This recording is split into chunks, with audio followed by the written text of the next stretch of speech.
Motor ബൈക്കിലെത്തി വീട്ടമ്മയുടെ മാല പൊട്ടിച്ചെടുത്ത കേസിലെ രണ്ടുപേരെ ചാലക്കുടി പോലീസ് കസ്റ്റഡിയിലെടുത്തു. തിരുവനന്തപുരം കണിയാപുരം ഗിരിജാഭവനിൽ രഞ്ജിത്ത്, കോട്ടയം മണിമല ഇടയക്കുളത്ത് വീട്ടിൽ വിനോദ് എന്നിവരെയാണ് ചാലക്കുടി പോലീസ് കസ്റ്റഡിയിലെടുത്തത്.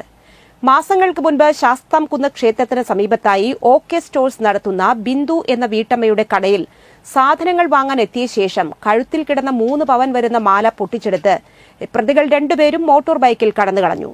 ചാലക്കുടി പോലീസ് സ്ഥലത്തെത്തി CCTV ദൃശ്യങ്ങളും മറ്റും കേന്ദ്രീകരിച്ച് നടത്തിയ അന്വേഷണത്തിൽ വ്യക്തമായ സൂചന ലഭിച്ചിരുന്നില്ല.